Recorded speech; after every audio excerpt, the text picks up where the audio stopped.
আজি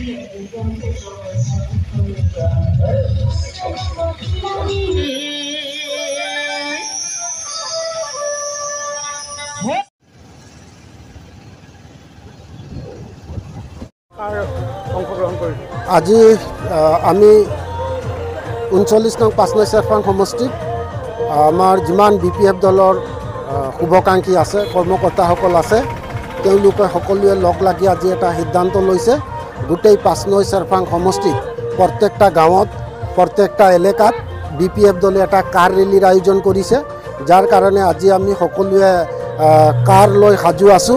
আৰু আমাৰ যিমান 5 নং চেৰফাং সমষ্টিত অন্তৰ্গত যিমানখিনি গাঁও আছে প্ৰত্যেকটা গাঁৱত আমি মাজবাটৰ পৰা আৰম্ভ কৰি বাহিপুখুৰী লামাবাৰী ধনচিৰি মেৰাবিল শিলংখুটি ধনচিৰি ঘাট উৰাং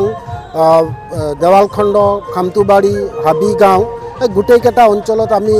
কাৰ ৰেলীৰ আয়োজন কৰিছোঁ আশা ৰাখিছোঁ ৰাইজে আমাক স্বতঃস্ফূৰ্তভাৱে আমাক সমৰ্থন জনাইছে আৰু এই সমৰ্থনে BPFৰ ভেটি মজবুত কৰিব বুলি আমি আশাবাদী মানে সৰু বুলি নাভাবোঁ আমাৰ ইয়াত BPF দল আছে BJP আছে EPPL আছে কিন্তু আমাৰ এটা বিশ্বাস যে এইবাৰ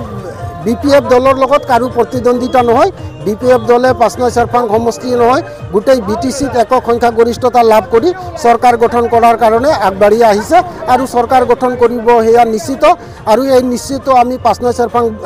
গোটেই BTCবাসী ভোটাৰ ৰাইজে তেওঁলোকৰ যি স্বতঃস্ফূৰ্ত সমৰ্থন স্বতঃস্ফূৰ্ত তেওঁলোকৰ যি ইচ্ছা মনোবল দেখি আমি আনন্দিত হৈছোঁ আৰু আমি বিশ্বাসী যে আমি গোটেই BTCত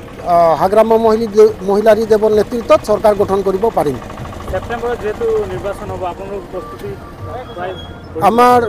এটা কথাত এটা বাক্যত ক'বলৈ গ'লে আমাৰ নিৰ্বাচনী প্ৰচাৰ প্ৰায় তুংগত আমি BPF দলৰ যিমান কৰ্মকৰ্তা আছে তেওঁলোকে কঁকালত টঙালি বান্ধিছে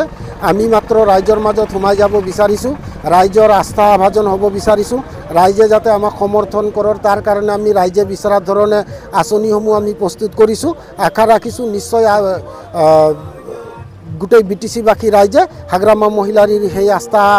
বিশ্বাসত ৰাখি আমাক ভোটদান দি জয়যুক্ত কৰি হাগ্ৰামা মহিলাৰী দেৱৰ নেতৃত্বত